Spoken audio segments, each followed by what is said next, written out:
indicateurs clés pour mesurer un impact social. Euh, donc, juste pour qu'on soit clair, la présentation elle va être en français, puisqu'on a des francophones avec nous. Et bien sûr, je confie un peu de derja, donc pour une meilleure explication. Donc, le webinaire, il rentre dans le cadre d'une série de webinaires qui s'appelle Parlons ESS. Quand on dit ESS, on parle de l'économie sociale et solidaire. Donc, le but, c'est de vulgariser et de démocratiser les notions de l'économie sociale et solidaire. Lyoum, je suis très content de modérer c'est un peu trop dire, de modérer cette session avec une collègue, l'afam تاعنا في l'entrepôt, Nawel Charité. Donc, je vais juste une minute et je vais lui donner la parole pour se présenter et commencer un peu le format. Donc, juste pour expliquer un peu les règles.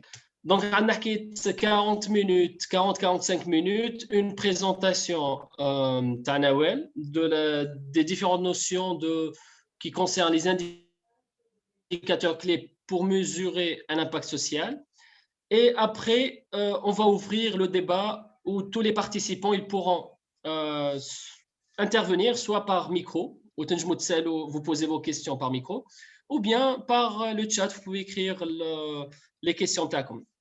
Donc, bien sûr, on vous invite à vous abonner soit à la chaîne YouTube ou bien à la page Facebook l'entrepôt Coworking Space, ou bien sur Instagram, suivez-nous parce qu'on a un programme très riche. Chaque 15 jours, on a un nouveau webinaire qui touche l'entrepreneuriat ou bien l'économie sociale et solidaire et on sera très content de vous avoir parmi nous.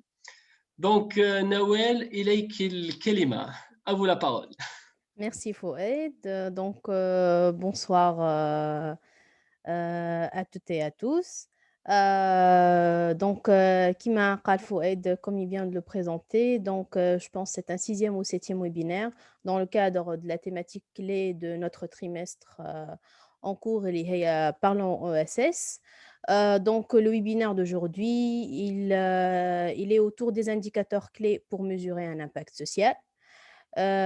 Tout d'abord, qui suis-je? Nawel Cheliti. Je suis consultante en accompagnement entrepreneurial. Encore, je travaille sur plusieurs autres thématiques comme la gouvernance locale, comme l'insertion professionnelle. Donc, j'ai commencé une carrière professionnelle avec une institution de microfinance en tant que conseillère en accompagnement. Après, j'ai acquis quelques expériences à travers des organisations internationales.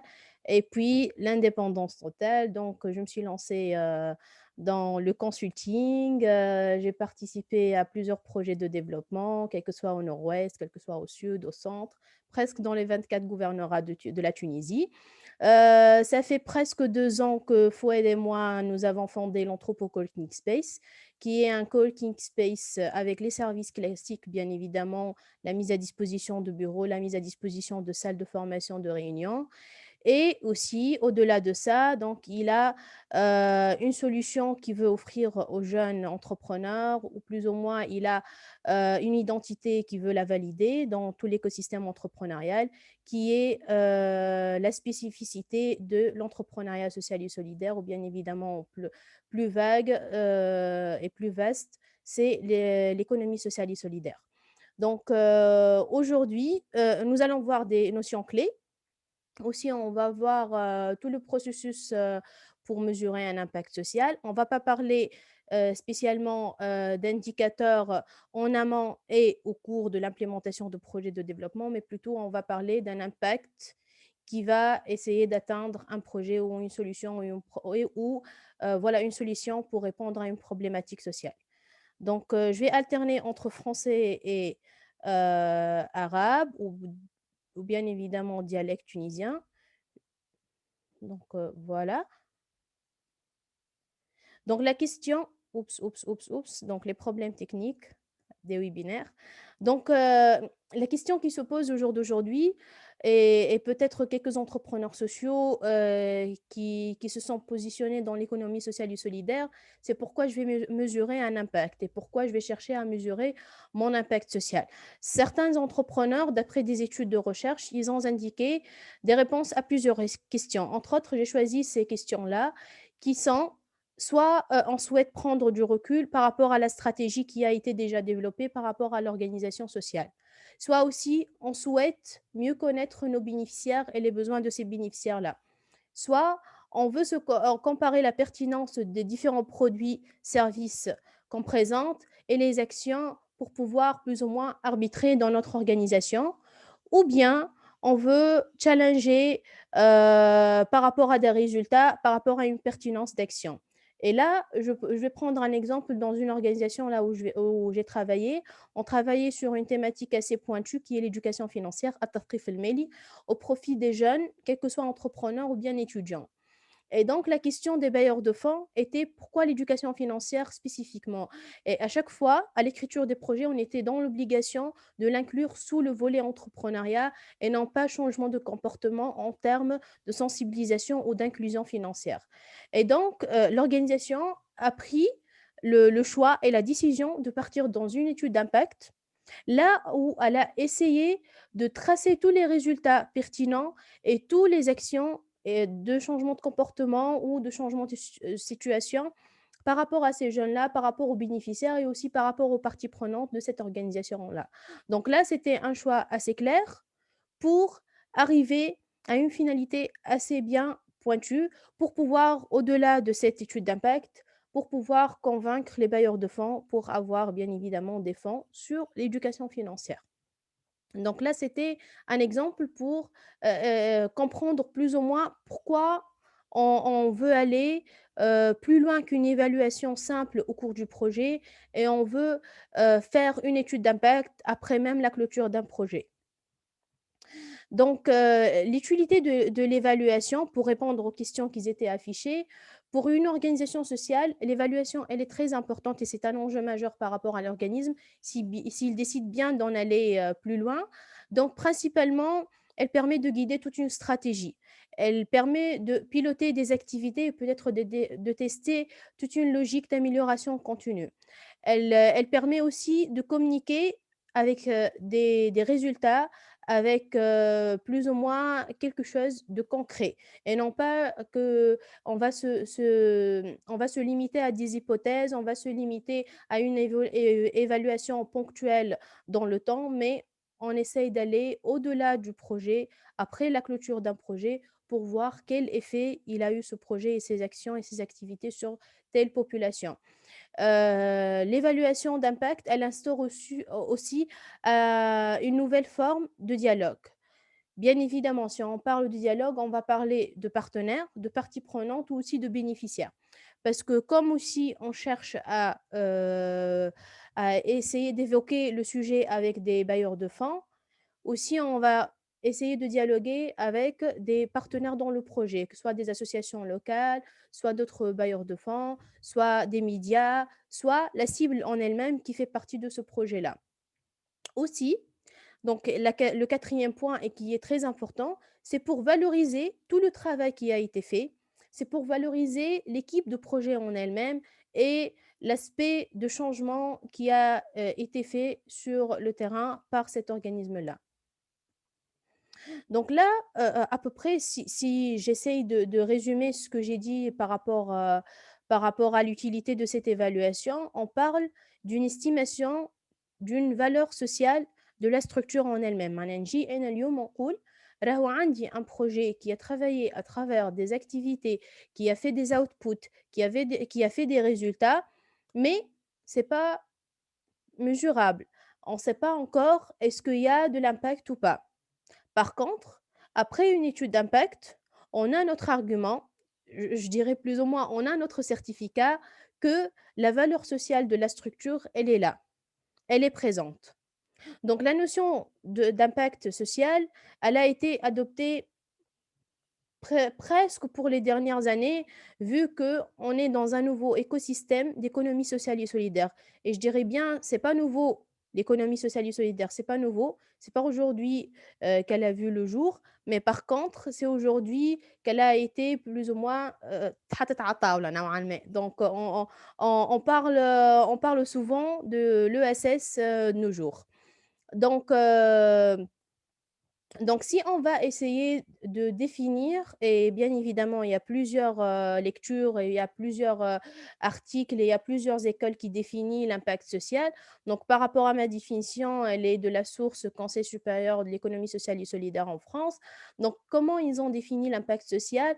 Comme un ensemble de conséquences, évolution, changement, une rupture de situation ou une inflexion des actions d'une organisation, tant sur ses parties prenantes, اللي هما من البرا dans l'environnement externe, tant aussi sur les parties prenantes internes qui font partie de l'équipe de projet, comme aussi peut-être des volontaires, comme aussi ils peuvent être des bénévoles. Donc, bien évidemment, cette notion d'impact social, elle va automatiquement toucher toute composante de l'organisation en elle-même. Dans le secteur de l'économie sociale et solidaire, heu, plus ou moins l'impact social, il renvoie la capacité de l'organisation à identifier un besoin social et de revoir toute une stratégie derrière. Et après, on va voir en détail comment ça se passe. Donc c'est juste pour simplifier de quoi il s'agit cet impact social. Donc il suffit de voir avant une intervention de l'organisation et après l'intervention de cette organisation-là, quelle est la situation et comment la situation elle est devenue meilleure et quels résultats ou bien quelles conséquences il y en a sur les bénéficiaires ou sur les parties prenantes ou sur l'équipe de projet. Donc, si on va se dire qu'est-ce que c'est réellement cette mesure d'impact social? Donc déjà, en premier lieu, c'est qu'on part d'une hypothèse que notre activité اللي عنا au cours ينجم يكون un projet de développement dans une association locale، ينجم تكون une activité principale, un service ou un produit d'une société sociale، تنجم تكون un projet de développement dans un organisme dans une ONG par exemple. Donc تنجم يكون aussi un service qui est présenté, par exemple, l'entrepôt Coworking Space, on présente ces thématiques et cette phase de sensibilisation autour de l'économie sociale et solidaire. Donc, tous ces exemples-là, ils peuvent être une activité, un projet que nous, au début, quand on va penser à mesurer l'impact social, on va se dire comme hypothèse, cette activité, ce projet-là, il a un impact, et certainement cet impact, c'est sur nos parties prenantes. En deuxième lieu, on va essayer de mettre en place des indicateurs qui vont nous permettre de mesurer l'impact qu'on a réellement ou visuellement ou dans l'hypothèse, on l'a mis sur la tête de la liste. Puis, on collecte et analyse les données, quelles que soient qualitatives ou quelles que soient quantitatives. Et après, à la fin, on va analyser toutes ces données-là pour voir et valider l'hypothèse de départ et si les objectifs fixés ont été mis en évidence potentielle d'impact ou pas. Donc, ces différentes étapes, on va aussi l'aborder juste après. Donc, je reste sur les définitions. Si on parle aussi d'un indicateur, parce que l'intitulé, comme vous l'avez vu, c'est les indicateurs clés pour mesurer un impact social. Donc, on a vu plus ou moins qu'est-ce qu'un impact social.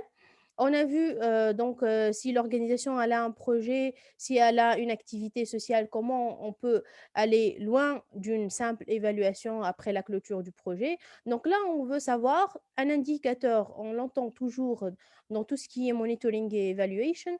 Là, on a besoin de savoir plus et de près, c'est quoi un indicateur? Qu'est-ce que ça signifie? Et donc, dans la définition, c'est un signe qui doit être vérifiable en premier lieu et aussi qui doit être mesurable et qui nous permet, par comparaison à une référence, ou bien évidemment de porter une appréciation, qu'on peut le mettre au point à partir d'un impact attendu du projet. C'est-à-dire, pour moi, l'indicateur essentiel, quel que soit un indicateur de contexte, quel que soit un indicateur de réalisation, d'activité, il doit être vérifiable, que je peux le vérifier à travers des outputs, à travers des livrables, à travers des fiches de présence peut-être, à travers des focus group. Donc après, c'est à nous de choisir la méthode et les outils. Et bien évidemment qu'il est mesurable. J'ai une référence à travers laquelle je peux mesurer cet indicateur-là. Donc j'ai essayé de simplifier, comment on peut analyser la valeur d'une organisation ou bien comment on peut analyser l'utilité sociale d'une organisation. Donc comme vous avez remarqué, il y a 2 couleurs. Il y a le côté bleu et il y a le côté en rouge. Donc le bleu, c'est par rapport au travail planifié par l'organisation, ce que l'organisation a fait ou décide de faire. Donc, l'organisation, systématiquement, elle dépend de ses ressources, quelles que soient les ressources financières, soit un financement à travers un bailleur, à travers un incubateur, un accélérateur, un sponsoring, un business angels. Donc, tout dépend des ressources financières, donc comment elles étaient donc subventionnées et aussi à travers ses ressources humaines. Donc, quelle que soit l'équipe de projet, quelle que soit aussi l'équipe de communication qui travaille en intervalle pour l'organisation, quelle que soit l'équipe de suivi aussi qui travaille en intervalle, quelle que soit aussi l'équipe de ressources humaines qui travaille aussi en intervalle. Et ces ressources-là, ils sont très importants et de les connaître et aussi de les identifier parce que c'est eux qui vont mettre en œuvre et mettre en exécution les activités tracées ou les activités planifiées. Après, l'organisation, bien évidemment, elle a à décrire qu'est-ce qu'elle a comme activité et entre autres, qu'est-ce qu'elle a comme objectif à atteindre. Donc là, les objectifs systématiquement, ils sont liés à une problématique. Donc je pense que, au niveau du webinaire, qu'il a animé Fouad, donc la planification des projets sociaux, on a plus ou moins, vu les étapes pour passer d'une problématique à une solution, ensuite à objectif, mais aussi je vais faire un petit rappel tout de suite, juste après. Donc le côté en rouge que vous voyez là, on parle des résultats envisagés ou ce qu'on peut évaluer réellement. Donc il y a 2 aussi, 2 phases. La 1re phase, c'est par rapport aux réalisations et c'est pour répondre à la question: «Que produit-on?» et aussi les résultats. Les réalisations en cours de route, qu'est-ce qu'on a fait comme produit ou comme action ou comme peut-être action de formation, ça peut être des actions de sensibilisation, ça peut être du matériel qu'on a subventionné aux municipalités. Donc tout ça, c'est des produits obtenus suite aux actions menées. Et aussi, nous avons la partie résultat qui, à travers les réalisations, c'est des effets immédiats des actions sur les cibles qu'on a bien évidemment la population cible qu'on a identifiée dès le début. Donc, dans un deuxième lieu de cette partie en rouge, nous avons qu'est-ce qu'on a contribué à faire changer. Et là, on parle de l'impact qui est la notion phare de ce webinaire-là. Donc, on parle systématiquement de conséquences sociales, on parle de conséquences économiques, on parle de conséquences environnementales et on parle tout ce qui est imputable aux actions. Donc là aussi, vous pouvez trouver tout ce schéma mieux expliqué ou dans le détail dans le guide pratique sur la mesure et la gestion de l'impact. Donc je pourrais peut-être avec le contenu, avec la présentation, vous l'envoyer après la clôture du webinaire. Donc ici, j'ai cité un exemple pour mieux comprendre le schéma. Donc, par exemple, on a une association qui fait de l'éducation à l'environnement et qui a un projet plus ou moins pointu qui sensibilise au tri des déchets. Donc, qu'est-ce qu'elle fait l'organisation?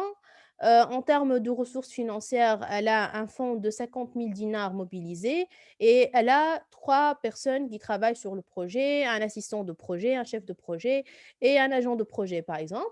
Et qu'est-ce qu'elle a comme activité dans le cadre de ce projet? C'est des actions de sensibilisation au tri sélectif des déchets qui sont mises en place.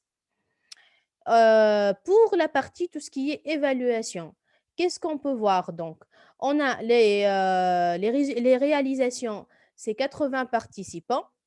Donc, l'association a pu toucher 80 participants dans ses actions ou bien dans ses campagnes de sensibilisation et ils ont produit un livret de sensibilisation qui a été peut-être donné aux participants ou peut-être qui a été distribué au niveau des associations locales des zones d'intervention. Donc, réellement, il y a un produit qui a été finalisé à la fin de ce projet ou de ces actions, de ces campagnes-là. Donc, le résultat, qu'est-ce qu'ils ont atteint comme résultat? Donc, on a une augmentation de 23% du nombre de ménages pratiquant le tri sélectif. معناها العباد كانت avant l'intervention de l'association X, ils ne font pas, par exemple, ils sont à, disons, à 20%. Après l'intervention, et quand ils ont fait toute l'évaluation nécessaire au cours du projet et à la fin du projet, ils ont trouvé que 23%, le nombre qui a augmenté, ou le pourcentage qui a augmenté par rapport à la population touchée. معناها كي نشوفوا هنايا tous ces points-là, c'est des indicateurs. Ici, on a 80 participants, c'est des indicateurs de réalisation. On a aussi un livret de sensibilisation, c'est un indicateur de réalisation. On a aussi des indicateurs de résultats et on a des indicateurs par rapport à l'impact.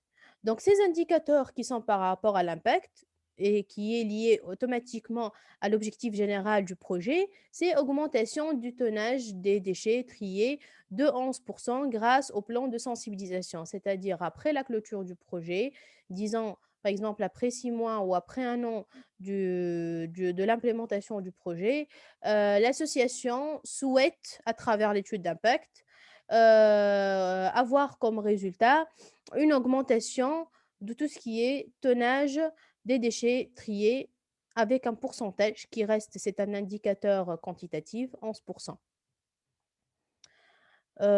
Donc,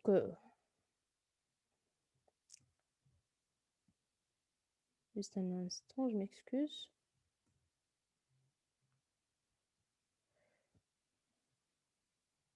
Voilà.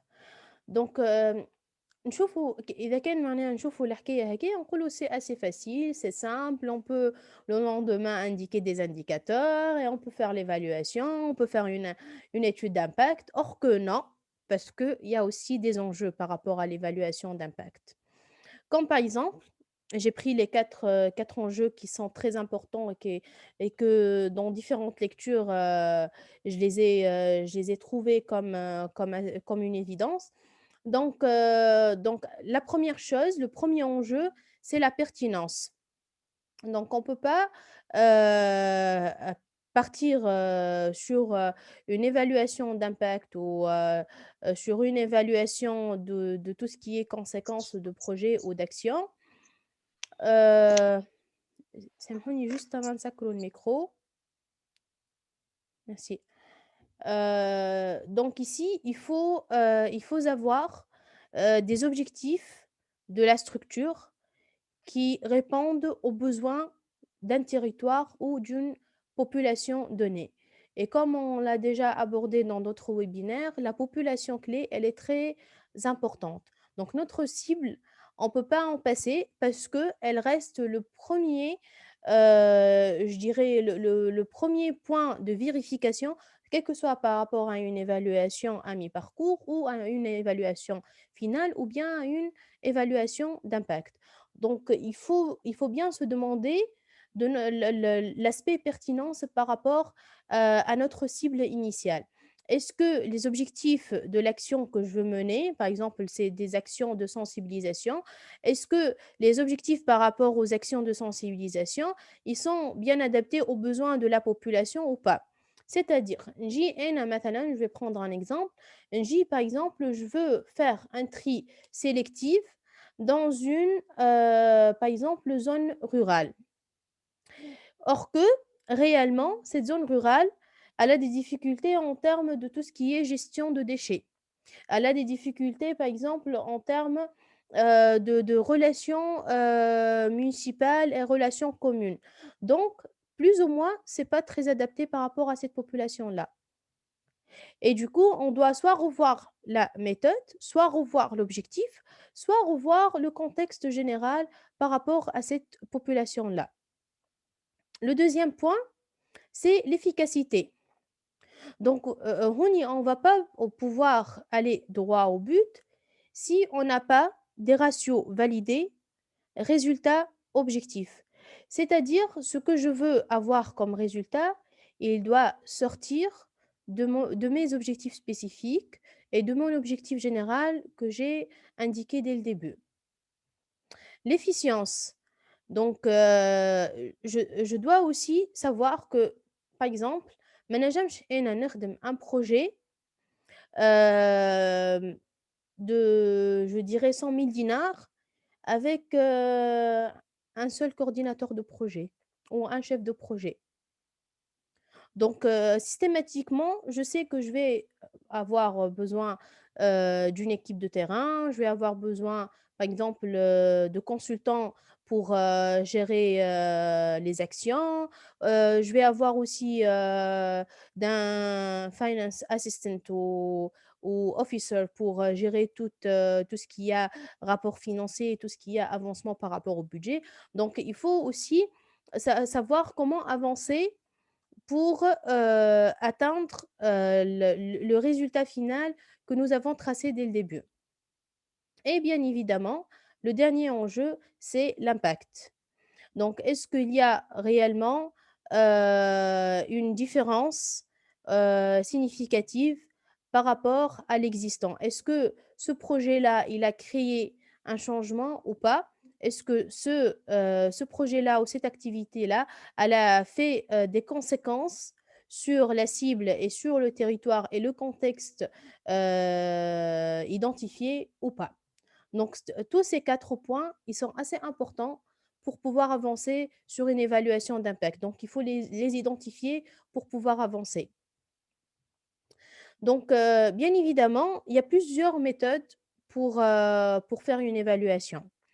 Mais le plus important, c'est savoir comment, toucher ce qu'on veut avoir ou plutôt comment pouvoir cibler ce qu'on veut avoir comme résultat final. C'est-à-dire أنا مثلًا اليوم, je veux travailler sur l'efficacité comme enjeu. Donc systématiquement, je vais travailler par la méthode, d'évaluation par indicateur. Donc là, je dois me focaliser sur tout ce qui est objectif et résultat. Parce que comme on s'est dit ici, par rapport à l'efficacité, on doit être sûr, ou on doit valider ratio résultat objectif. Si aussi, je veux, tabler sur, l'enjeu efficience. Donc nous avons les 2 critères par rapport à l'efficience qui est ressources résultat. Donc notre méthode ici, c'est par rapport, approche par monétarisation. Donc cette approche par monétarisation, elle touche systématiquement qu'est-ce que j'ai comme ressources humaines et financières et qu'est-ce que je peux atteindre avec ces ressources comme résultat. On a aussi, la méthode, par explication de changement et qui touche les 2 aspects objectifs et besoins. Donc, est-ce que mes objectifs répondent bien aux besoins? Et donc là, on parle de la pertinence de ce projet-là ou de cette activité-là. Et on a enfin l'enjeu impact net et qui est vérifiable ou qui peut être validé à travers les groupes de comparaison en ayant à travers la méthode d'échantillonnage, si on a un échantillon neutre, c'est-à-dire عباد اللي عمرهم ما تعداو بالparcours du projet ou du projet de développement ou de l'activité de développement et une cible ou une population qui a participé aux activités prévues et qui a été touchée par le projet. Et là, on essaye de voir ou de comparer et de tabler sur l'approche groupe de comparaison. Il y a plusieurs types qui m'appellent un type d'indicateurs. Donc, entre autres, je les ai cités pour avoir vue globale. Donc, il y a les indicateurs de contexte, quand les identifie au début en traçant le background par rapport à l'intervention du projet de développement ou de l'activité qu'on veut faire. Il y a les indicateurs de réalisation اللي وريتهم لكم قبيليك في الtableau. Donc par exemple, on a 80 participants qui ont participé aux campagnes de sensibilisation. On a un livret de sensibilisation. On a par exemple 5 partenariats pour la collecte des déchets triés dans les municipalités. Donc tout ça, c'est des indicateurs de réalisation. On a des indicateurs de résultats, les augmentations après ou les résultats reçus après notre intervention. Bien évidemment, comme on peut parler d'indicateurs quantitatifs aussi, on doit parler d'indicateurs qualitatifs et ils peuvent être illustrés à travers les données, soit des questions ouvertes et non pas fermées, soit des focus group. Là, on peut, après en croisement de données, on peut avoir aussi des indicateurs qualitatifs. Et à la fin, on a d'indicateurs d'impact. Donc, après le parcours de 6 à 12 mois du projet, qu'est-ce qu'on a fait comme impact et qu'est-ce qu'on a fait comme conséquence. Donc, comme je vous ai dit au début, il y a tout un processus pour mesurer l'impact social pour un organisme ou pour une organisation, pour une société sociale, pour une entreprise sociale ou pour un projet de développement. Donc, la première étape, c'est le cadrage de la mesure. Je dois établir des termes de référence qui systématiquement auxquels ils vont répondre un organisme externe qui va essayer d'établir et de répondre à cette évaluation d'impact. Ensuite, on a en deuxième lieu une cartographie des parties prenantes de mon organisation. Quel que soit, ça peut être les parties prenantes internes, comme l'équipe de projet et les autres et le reste de l'équipe de l'organisme. Et aussi, ça peut être des parties prenantes externes, de l'environnement externe, soit des partenaires, soit le bailleur de fonds, les financeurs, donc les associations locales, les bénéficiaires en eux-mêmes. Donc, je dois passer par une cartographie de parties prenantes pour savoir comment ils seront intéressés par les conséquences que je vais mesurer. Donc, en troisième lieu, il y a une formalisation de la mission sociale.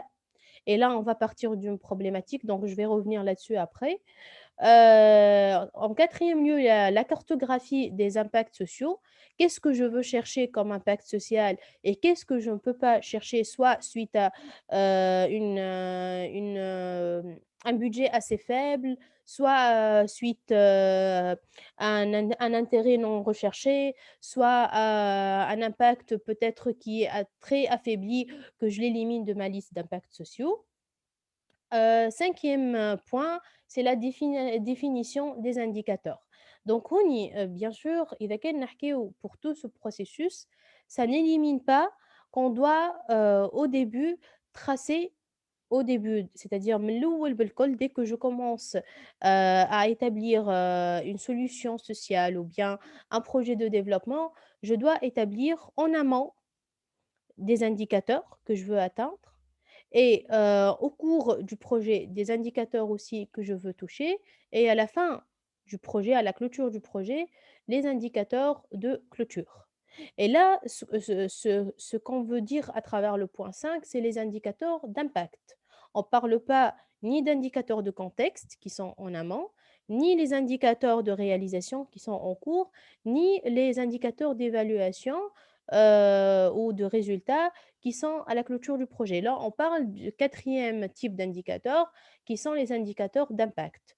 En sixième point de ce processus-là, ou sixième étape, c'est la formalisation de la méthodologie. Comment je veux lancer ou par quel moyen, par quelle approche, par quelle méthode je veux lancer cette évaluation d'impact.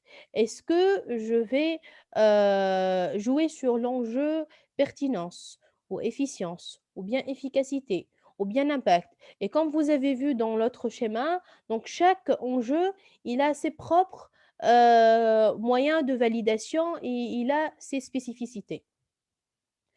Donc ensuite, on va bien évidemment sur terrain, on va aller sur terrain, on va faire la collecte des données, quelles que soient données quantitatives comme les données qualitatives et à la fin, on va analyser tous ces données-là, on va croiser les données et on va restituer le résultat final de cette évaluation d'impact. Donc, il y a des points qui sont très pointus, très importants par rapport à ces étapes-là. Du coup, dans les prochains slides, je vais y revenir là-dessus. Donc,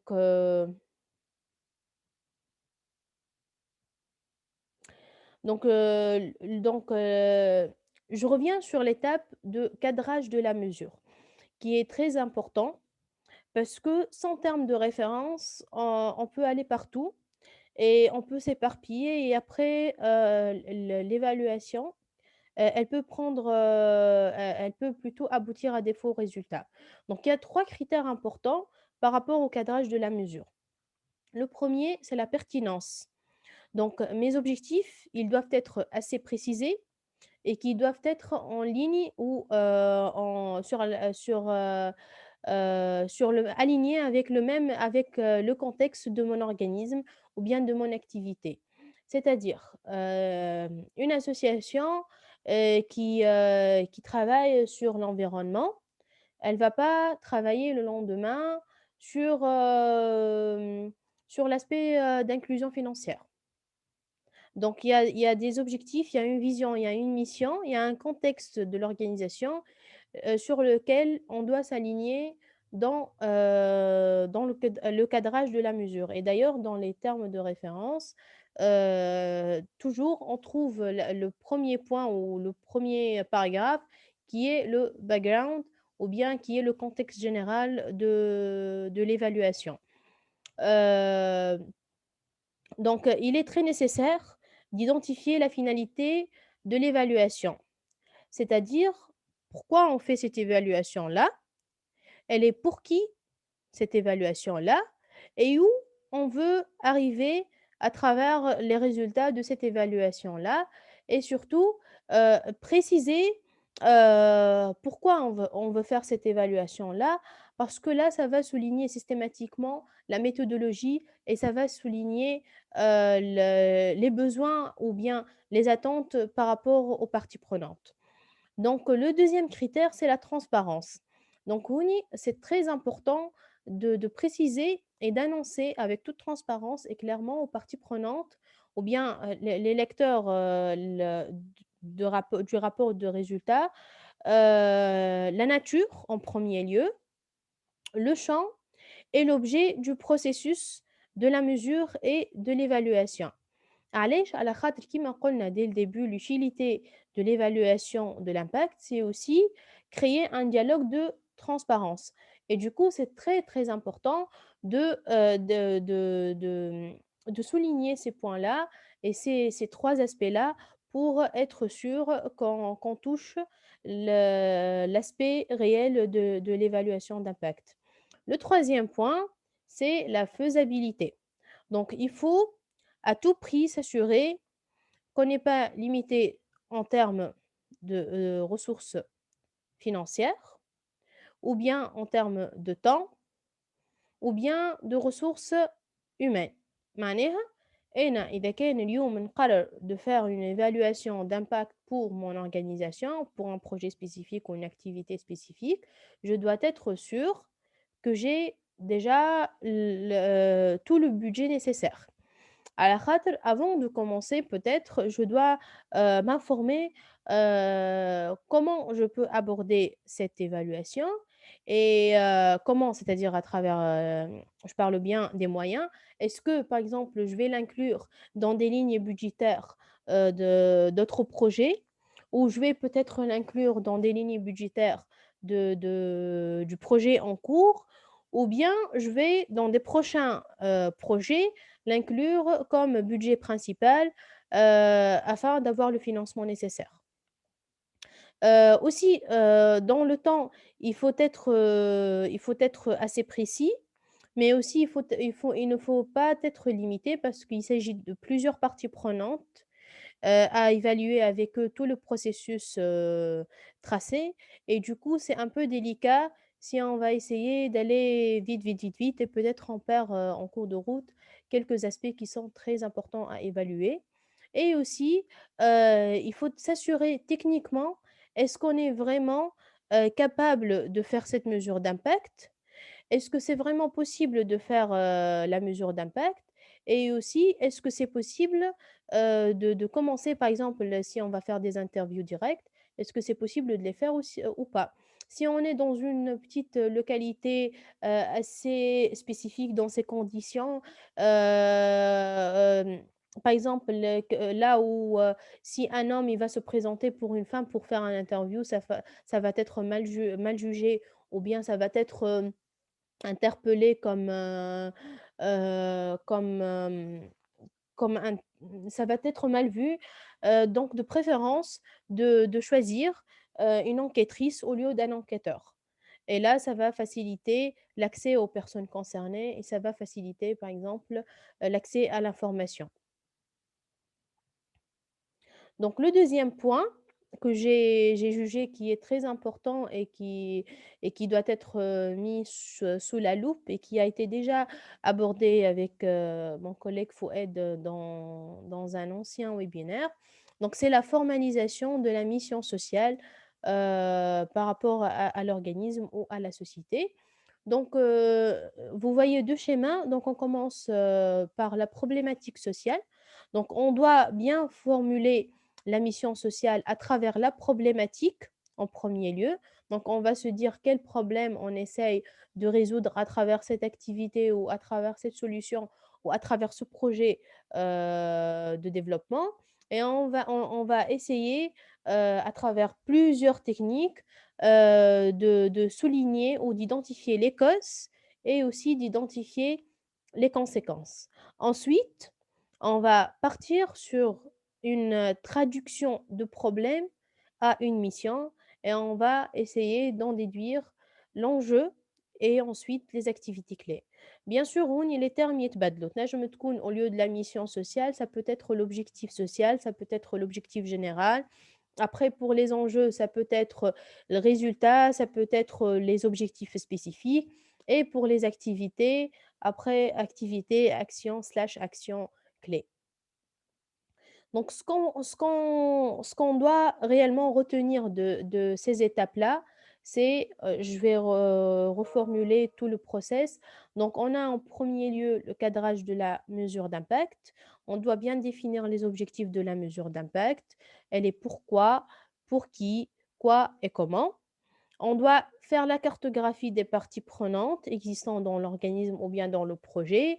On définit le périmètre des parties prenantes étudiées dans le cadre de l'évaluation ou impliquées dans le cadrage de cette évaluation qu'on va préparer. Le troisième point, c'est la formalisation de la mission sociale, comme on vient de le voir dans le schéma. Le quatrième point, c'est la cartographie des impacts sociaux. Donc, on va aller chercher dans le petit détail pour savoir est-ce que cet impact social, je veux l'atteindre ou pas. Donc, en première étape, on va énumérer tous les impacts recherchés et non recherchés potentiellement observables sur le terrain, c'est-à-dire راهو à travers cette étude d'impact, je veux savoir est-ce qu'il y a un changement de comportement pour les jeunes? Est-ce qu'il y a un changement d'habitude en termes, par exemple, d'acquisition de services financiers ou pas? Est-ce qu'il y a un changement en termes de comportement ou d'adaptation avec les services locaux dans la zone touchée? Donc, tout ça, c'est des impacts que je vais essayer de les rechercher. C'est des hypothèses, comme on s'est dit. Donc, dès le début, je commence par des hypothèses. Donc, on va énumérer toutes les hypothèses que je peux toucher ou non toucher à travers cette évaluation. Et après, ça va être l'effet de l'entonnoir. Donc, je vais essayer de cerner en prenant en considération la faisabilité et les ressources, temps, argent et les ressources humaines pour savoir qu'est-ce que je peux toucher réellement comme impact à la fin de cette évaluation et à la fin de la collecte des données. Donc après, je vais traduire les impacts choisis et sélectionnés en indicateurs fiables et faciles à collecter. Par exemple, ici, pour les indicateurs, c'est très important de savoir comment je vais pouvoir les collecter aussi. Parce que si je ne sais pas comment, je vais être sur les nuages et je me dis, je vais choisir un indicateur, par exemple, qui parle de comportement. qui se focalise sur le comportement. Or qu'on sait très bien que le comportement est assez délicat et difficile à agir là-dessus. Donc, il faut partir d'une hypothèse que ça peut être un impact social non validé ou bien non recherché. Pourquoi? Parce que on n'a pas les ressources nécessaires d'avoir, par exemple, des psychologues pour faire des entretiens d'analyse avec la cible que nous avons, traité avec eux, les activités en cours du projet. Après, nous avons la formalisation, donc le choix de la méthode d'évaluation. Ça peut être, une méthodologie, appuyée par la pertinence, comme par l'efficacité, comme par, l'efficience ou bien par l'impact. La 7e étape, donc comme on l'a vu, on a la construction de tout ce qui est les outils qui vont permettre de collecter les indicateurs que nous avons retenus à travers les impacts sociaux et à la fin, nous avons l'analyse et la restitution qui est en premier lieu, ça va être l'analyse de données quantitatives et qualitatives et en deuxième lieu, ça va être, le choix, du format le plus adapté pour la restitution des résultats, bien évidemment en se focalisant sur les indicateurs clés que nous avons choisis dès le début. Donc, voilà, donc pour le dernier slide, pour vous laisser le temps d'aller sur les questions. Donc, c'est très important de garder dans la tête le vocabulaire par rapport à une étude d'impact. Ce qu'on va toujours entendre ou les mots-clés pour une étude d'impact, c'est finalité, ce qu'on veut avoir à la fin, les moyens, les ressources, la restitution qui est très important, l'avancement suivi, évaluation suivi au cours du projet avec les indicateurs identifiés et l'évaluation à la fin du projet, les critères sur lesquels on va choisir, quels que soient les impacts sociaux ou bien les, euh, les indicateurs clés. Objectif, résultat. Notre objectif principal est l'output, qu'est-ce qu'on a comme résultat final, le but de ce qu'on fait, suivi, capitalisation sur les activités, ce qu'on fait, les effets réels sur la population ou sur le terrain ou sur le territoire ou sur la cible, impact prévu et impact réel, qu'est-ce qu'on a prévu comme hypothèse dès le début et qu'est-ce qu'on a à la fin de l'étude de l'impact, les indicateurs que je reprends que ce n'est pas seulement des indicateurs d'impact. Je vous rappelle qu'il y a des indicateurs de contexte, il y a des indicateurs de réalisation, il y a des indicateurs de résultats et à la fin, il y a des indicateurs d'impact. Et aussi, qui est un point très, très important, c'est la situation de départ. Comment on a commencé et à la fin, qu'est-ce qu'on veut avoir comme résultat final. Donc voilà, j'ai clôturé par rapport à ma présentation. Donc à vous la parole maintenant.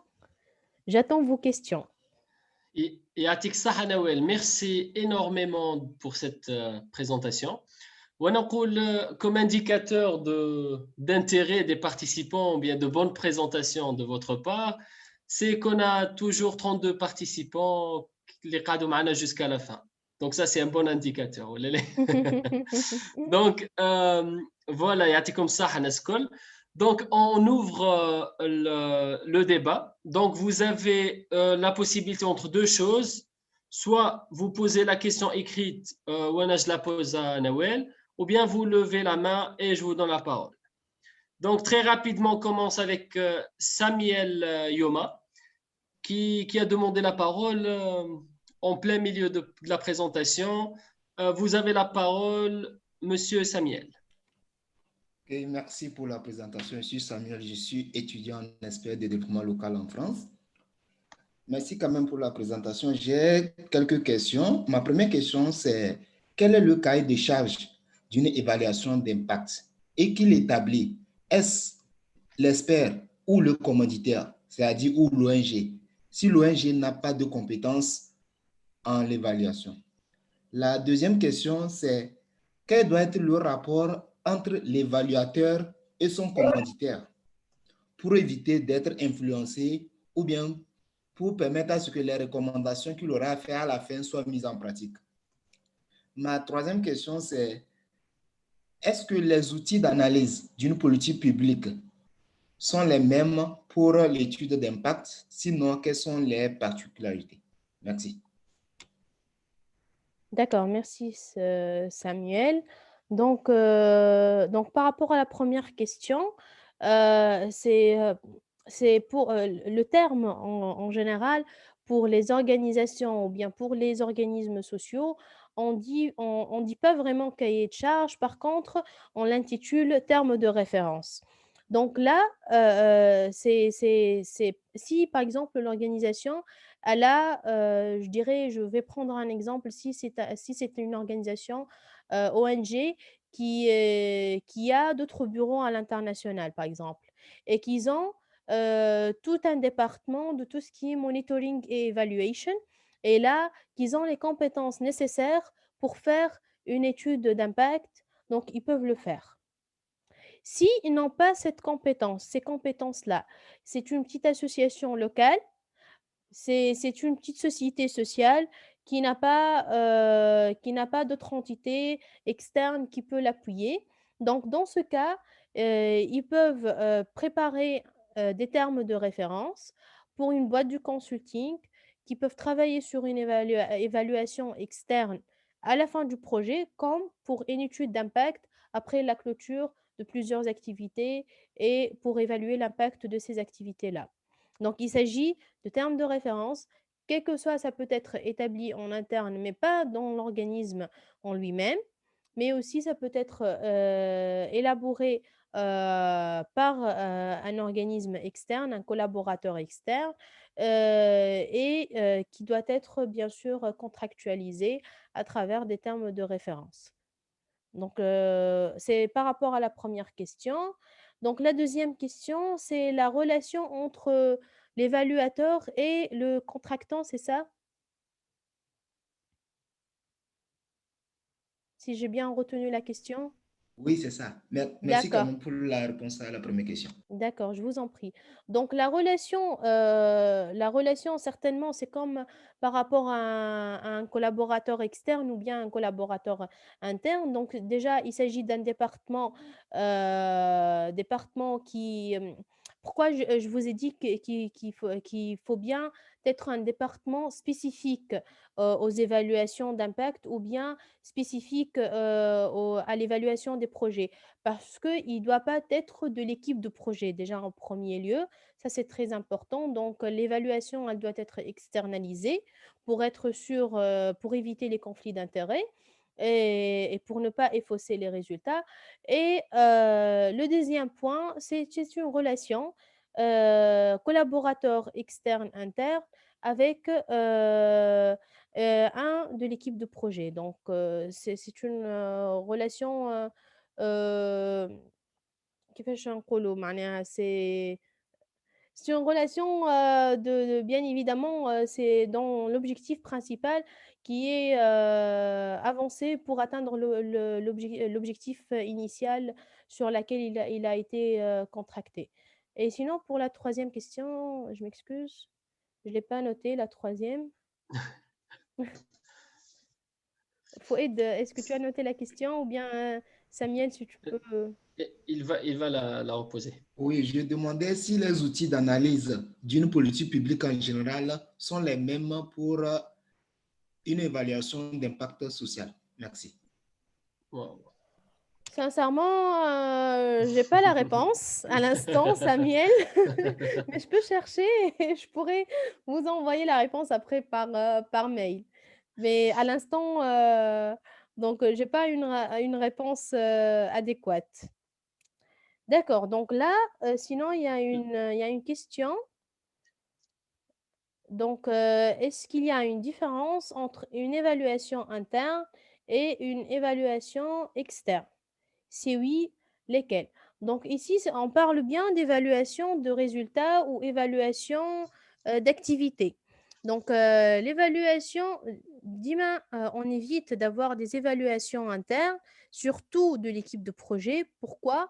Pour éviter les conflits d'intérêts. Parce que un salarié ou un volontaire ou un bénévole qui a travaillé sur des activités de projet, il peut pas euh, il ne peut pas travailler sur une évaluation de ces activités-là sans préjugés ou sans interprétation ou sans,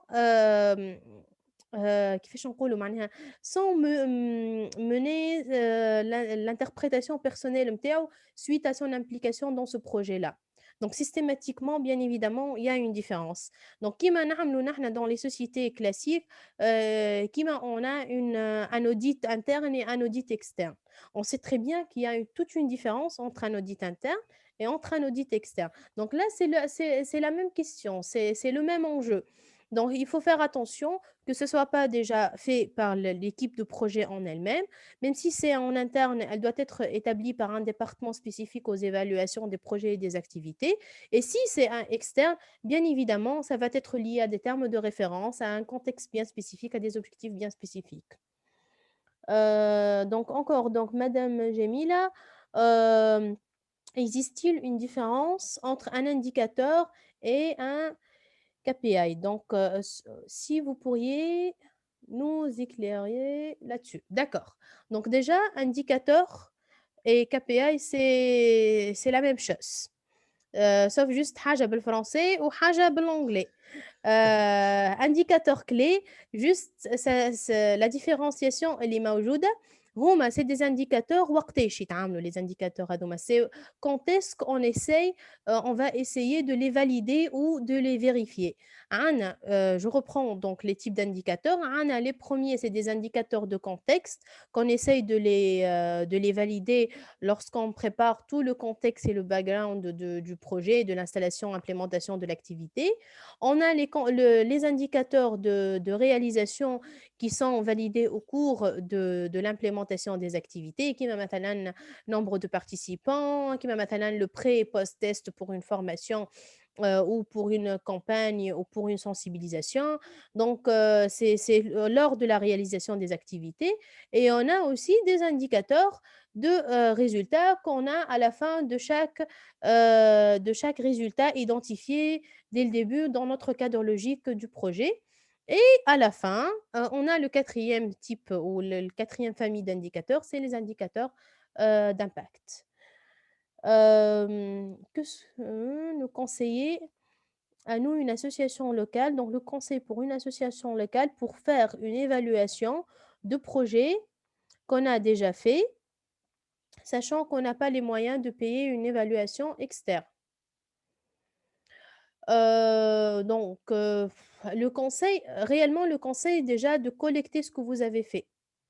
Est-ce que vous avez collecté ce que vous avez fait ou pas comme résultat pour les activités? Déjà, est-ce que vous avez fait toute une évaluation finale ou à mi-parcours pour le projet ou pas? Ça peut vous aider.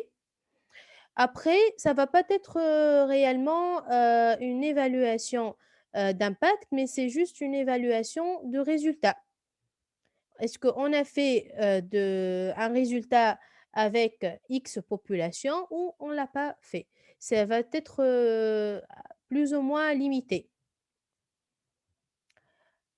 Par contre, si on parle d'une évaluation, une évaluation d'impact, automatiquement, vous avez besoin d'un organisme externe. Merci, j'espère que j'ai bien répondu à la question. Donc, il n'y a pas d'autres questions? C'est le جماعة قولوا لي معناها quel que soit معناها si je peux y répondre, sinon on peut la reporter et je vous réponds quand j'aurai la réponse. Alawa, vous avez la parole. Allez, tfadal. Merci beaucoup. Bonsoir tout le monde. Merci beaucoup Nawal pour cette présentation qui est magnifique, plein de schémas, plein de précisions, c'est très intéressant. Nous savons dans la gestion des projets maintenant, c'est soit on connaît le monitoring, soit valuation monitoring, soit on ne le connaît pas. C'est une partie très importante. Je voudrais juste savoir une question très simple, en fait, pour approfondir un petit peu ceci, où il y aller un peu plus en détail. Est-ce qu'il y a des sites à nous recommander, des livres, ou peut-être une organisation qui fait, je crois voir déjà une organisation qui fait ce travail-là, Impact ou quelque chose comme ça, Oui, en Tunisie. Voilà. Oui, merci pour la question. Il y a déjà aussi, je pense, l'organisme, j'ai oublié comment ils ont changé le nom, mais je pense Impact Partner. Donc, à l'instant, ils ont développé donc toute une méthodologie d'évaluation d'impact et d'évaluation de projet. Je ne sais pas est-ce que c'est gratuit ou bien c'est payant, sincèrement, mais aussi il y a plusieurs vidéos, il y a plusieurs documents qui illustrent. Il y a même il y a même des documents en open source qui sont interactifs, c'est-à-dire vous pouvez cocher, après vous pouvez avoir des réponses, comment aller sur l'approche, comment avancer sur la méthodologie. Donc, je pourrais vous envoyer les lectures, mes lectures par rapport à tout ce qui est études d'impact. Et on pourra partager aussi avec vous s'il y a des manuels ou s'il y a des choses open source. Merci. Donc, juste pour qu'on soit clair, à la fin de ce webinaire, vous allez recevoir, pas tout de suite, mais je pense demain ou bien après-demain, vous allez recevoir un mail, la présentation, l'enregistrement du webinaire Mm. ou éventuellement d'autres documents que Nawel elle va partager avec nous. Donc, s'il y a d'autres questions, marhaba. Oui, donc, si vous le permettez. Marhaba, Monet, oui, vas-y. Oui, c'est ça, Monet. Donc, Monet Hadar, je me présente. Je suis responsable mail officer dans le projet TEDAIM, l'USID. Donc, suivi, évaluation, c'est mon chantier journalier. Voilà.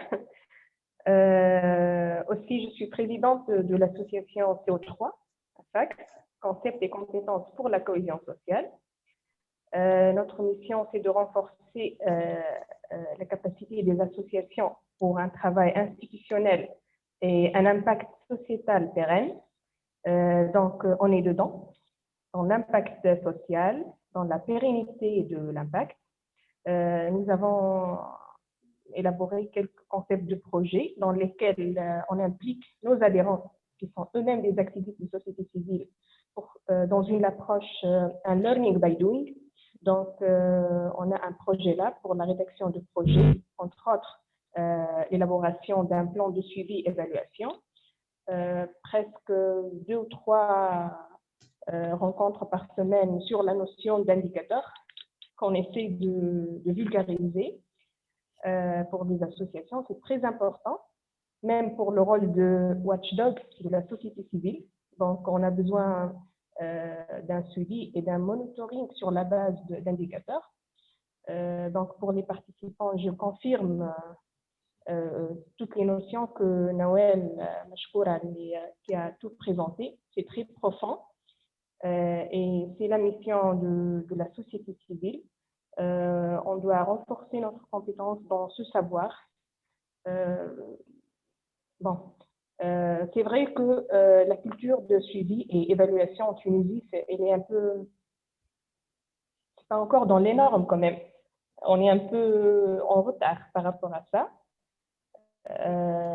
Mais la société civile, elle peut être une locomotive pour avancer cette culture et surtout présenter et partager les bonnes pratiques dans ce sens. Donc voilà pour l'accompagnement. Donc on a un service d'accompagnement pour les associations qui veulent avoir un accompagnement dans la rédaction de projets et dans l'élaboration d'indicateurs. Nous avons aussi un projet qui travaille sur la cohésion sociale. C'est la création d'indicateurs qui mesurent la sensibilité à la cohésion sociale. C'est un impact sociétal en fait, un impact social aussi, pour les projets associatifs. Donc, c'est dans l'idée de renforcer cette sensibilité par rapport aux indicateurs, par rapport à une évaluation objective basée sur la collecte de données, les indicateurs et tout. Donc, merci Nawel encore une fois, c'est une bonne opportunité d'être parmi nous. Merci Monet, enchantée. C'est très important d'avoir un support externe qui peut toucher tous les aspects d'une évaluation, quelle que soit évaluation finale de projet, rédaction de projet ou même à la fin, évaluation d'impact. Parce que malheureusement, la difficulté ou le challenge pour les associations, les petites associations locales, c'est de budgétiser cette évaluation. Donc, ce n'est pas aussi évident pour eux de budgétiser tout ça ou même de l'inclure dans une activité assez pointue. Donc, c'est vraiment un point très important. Donc, ça reste une occasion de créer un network. Donc, c'est très important pour les associations présentes avec nous. Ils peuvent prendre contact Oui, avec Monet si elle veut bien laisser son email. Donc, le projet Tadaïm, j'ai entendu parler auparavant. Par contre, je ne sais pas si l'appui est visé pour les 24 gouvernorats ou pas. Donc, alors, après, vous pouvez aller dans les petits détails, dans les spécificités.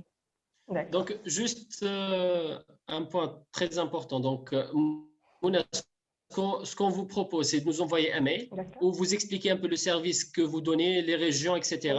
Et nous, quand on va envoyer le mail à tous les participants, on mettra un paragraphe spécialement pour vous et éventuellement vos contacts, etc. Et avec Atik plaisir. Sahamouna, merci Merci. beaucoup. Merci pour vous. Donc, on a une autre question de Jamil Abtaïeb. Elle nous pose la question, quelle est la meilleure forme de présenter les outputs et les indicateurs d'un projet lors d'un reporting à un bailleur de fonds? Une question très intéressante. Quelle est la meilleure façon de présenter? Ça marche? La meilleure façon ou forme de Oui. présenter, que ce soit les outputs ou bien les indicateurs, le reporting pour un bailleur de fonds. Mhm. D'accord. Donc, déjà, je pense que le bailleur de fonds propose dans plusieurs projets des templates par rapport au reporting. Il y a les indicateurs qualitatifs, il y a aussi les indicateurs quantitatifs. Si on va se dire les quantitatifs, c'est simple, c'est assez aussi, je pense, que c'est plus facile à valider et à collecter. Par contre, ça reste le point de challenge et le grand enjeu par rapport à tout ce qui est qualitatif. Donc, le qualitatif, ce qu'on a fait auparavant, je reprends par l'expérience, donc ce qu'on a fait, c'est partir sur des témoignages, sur je dirais pas des success stories, mais des témoignages en petite histoire ou un petit témoignage qu'on peut les inclure comme aspect qualitatif ou comme aspect de témoignage de la part de la population cible. Ça, c'est si c'est bien en cours du projet. Et après, par rapport à la clôture du projet et le résultat qu'on a élaboré avec la population cible, on peut bien évidemment, le format, ça peut être plusieurs formats, soit des vidéos, témoignages, soit aussi, ça peut être une conférence, ça peut être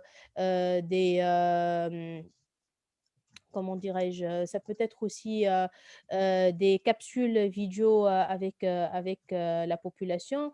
Donc, هوني كل قدير وقدره. يعني je dirais, c'est selon la forme, c'est selon le budget alloué dans la ligne de clôture de projet ou même dans la ligne d'évaluation.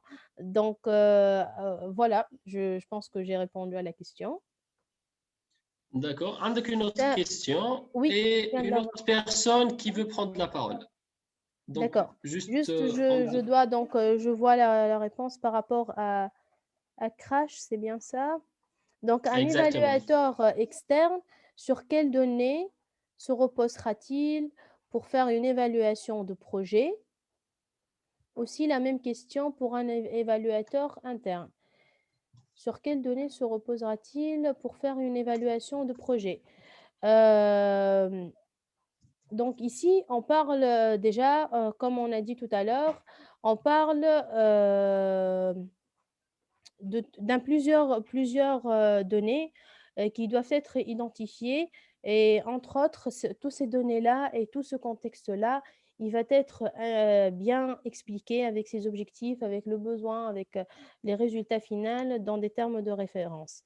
C'est-à-dire, ce que vous voulez donner comme input pour cet évaluateur, quel que soit externe ou interne, il doit être inscrit dans vos termes de référence. Qu'est-ce qu'il doit avoir au début? Certainement, il doit avoir les parties prenantes qui vont être part de cette évaluation.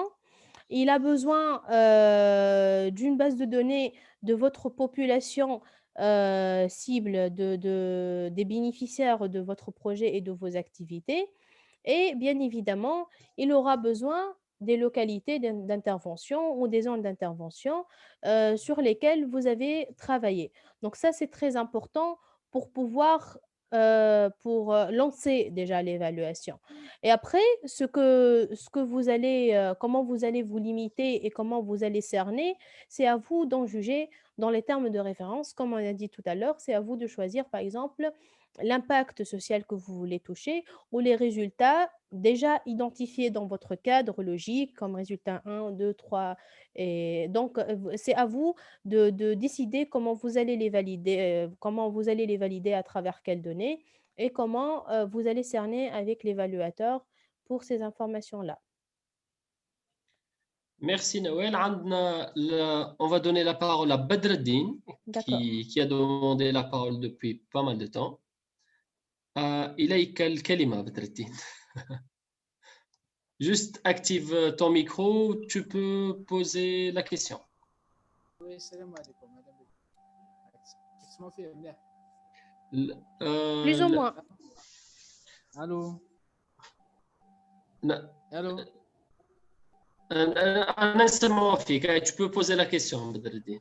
اهلا بكم. حبيت نسقسي بك على نفسها هي حكات على لي بارتي برونونت بور اون انتربريز كيف نقدروا نديروا ليفالواسيون والامباكت ليفالواسيون تاعهم والامباكت سوسيال يقدر يدير انفلونس سور اون انتربريز ولا لا؟ Donc, Est-ce que la question est claire, Noël? Donc la question, si j'ai bien compris, je vais essayer de reformuler pour savoir si j'ai bien compris. Donc la question, c'est par rapport les parties prenantes, on essaye d'évaluer est-ce qu'ils ont une influence par rapport à notre projet ou pas. C'est bien ça? Exactement, voilà. D'accord. Donc ici, dans la partie, là où on va faire la cartographie des parties prenantes, on ne va pas se dire s'ils ont une influence ou pas. Par contre, on va savoir à quel moment ils peuvent être, ou bien à quel degré ils peuvent être impliqués dans notre étude d'impact ou dans notre évaluation d'impact. C'est-à-dire, moi, j'ai des bénéficiaires avec lesquels je vais être plus concrète. J'ai des bénéficiaires qui ont fait des cycles de formation ou bien qu'ils ont fait partie d'une campagne de sensibilisation ou campagne de plaidoyer. Donc, ces bénéficiaires-là, ils sont des parties prenantes. À quel degré je vais les impliquer dans l'évaluation? Ils sont à 100% impliqués parce que c'est avec eux que je vais établir mon évaluation d'impact. Donc, c'est très important qu'ils soient impliqués à 100%. Par exemple, j'ai des partenaires locaux. Les partenaires locaux, ça peut être des associations locales avec lesquelles j'ai collaboré pour mobiliser les jeunes. Donc, ces associations locales-là, je vais me dire à quel degré ils sont aussi impliqués. Je vais, par exemple, dire que l'association va servir pour mon évaluation ou pour la mesure d'impact comme espace pour réunir les jeunes, pour faire les interviews, par exemple. Donc là, je peux juger qu'ils sont à 40% impliqués, mes parties prenantes.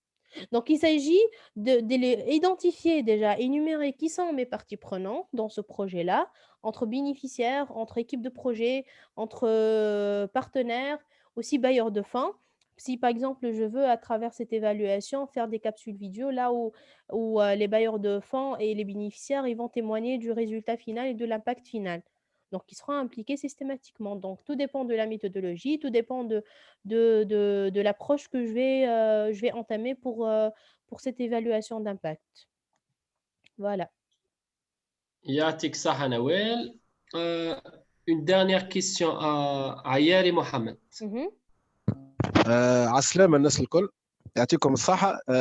للأسف أنا التحقت مخر برشا بالويبينار، مش عارف بالضبط الكونتكست اللي تقدم فيه الويبينار. معناتها أنا عندي فكرة اللي فما معناتها ان بروجي انتروبو كي اسور لا سينرجي اونتر ديفيرون بارتي برونونت، اما مانيش فاهم بالضبط البريزونطاسيون ذي على شنو. اما الحقيقة أنا انتريسي بالإيفاليوسيون دامباكت سوسيال او نيفو اليشيل دو لا كومون. يعني معناتها بالنسبه لليزاميناجمون اوربان تصير كو كونسيبسيون مع السوسيتي سيفيل ولي سيتويان، ومن بعد نعملوا ليفاليواسيون نتاع الامباكت سوسيال نتاع لي بروجي. معلش اسكو باش يخدموا على الدومين هذا ولا لا؟ انا نخدم في التجهيز ودكتوراه في اليوربانيزم ان شاء الله بروشينمون السنه ان شاء الله. يعطيكم الصحه. شكرا. Oui, merci bien Mohamed pour la question. Marhaba bik, même si c'est en retard, mais marhaba. De toute façon, il y aura la vidéo sur la chaîne YouTube, donc vous pouvez revenir sur tous les détails. Donc le webinaire, il concerne spécifiquement les indicateurs clés pour mesurer un impact social. Donc on parle de la mesure d'impact et l'évaluation de l'impact pour les projets à aspects sociaux. Très intéressant comme réflexion d'avoir des évaluations d'impact pour des projets d'aménagement ou bien des plans de développement locaux pour des communes, pour des municipalités. Ça peut être très intéressant. Donc, par rapport à cette étape-là, ça peut prendre le même processus que je viens de présenter dans le webinaire. Ça reste juste d'avoir le bon organisme qui va pouvoir travailler sur cette évaluation-là et aussi d'avoir la collaboration des différentes parties prenantes.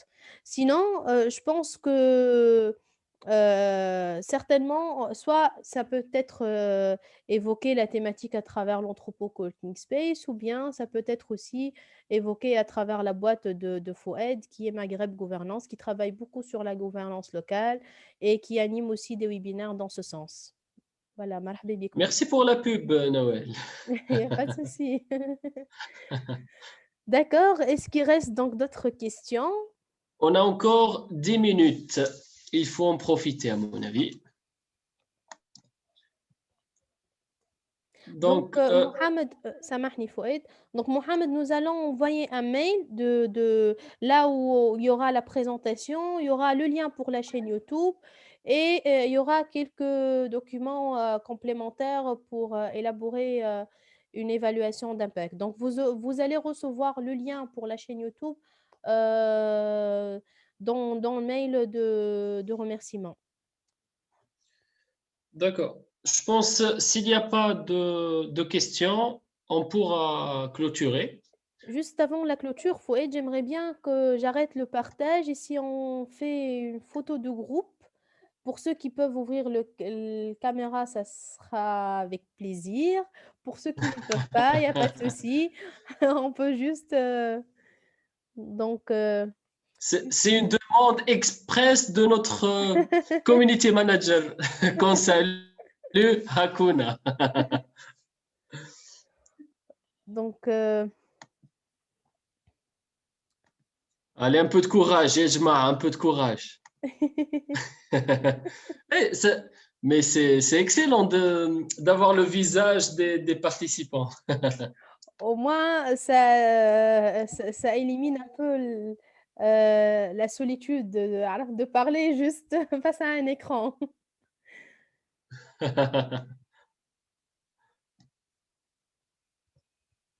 Donc, je pense qu'on est prêt.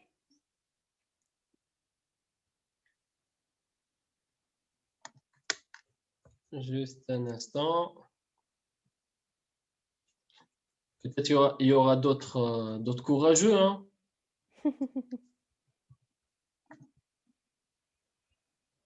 Ouais. Est-ce qu'il y aura d'autres personnes ou bien c'est bon? Oui, d'accord. Donc, ça fera l'affaire. 1, 2, donc, 3. en tout cas, merci beaucoup. Fouad, j'ai pas encore pris la photo. 1, 2, 3. 1, 2, 3 et on sourit à caméra. Merci. Yatikum as-saha. Yatik saha. Merci beaucoup, Nawel. Merci beaucoup à tous les participants. Donc, on vous donne un prochain rendez-vous dans 15 jours avec un nouveau webinaire qui sera sur des thématiques toujours proches de l'économie sociale et solidaire. Et encore un pub ou une pub. Et en janvier, on va lancer le premier masterclass concernant le développement des projets à fort impact social. Donc, c'est une formation certifiante sur comment on développe notre projet associatif de A à Z. Et l'output qu'on sort de cette formation, ça sera votre propre projet. Vous sortez avec votre propre projet au cours de la formation. Donc, ça sera sur 4 à 6 séances. Et toujours la même façon. يعطيكم الصحة. Merci beaucoup, Nawel. عايشك فؤاد. Merci à tous les Merci à participants. vous. عايشكم. Bonne Et soirée à et très bon bientôt. week-end. À bientôt. Bye bye. Ciao.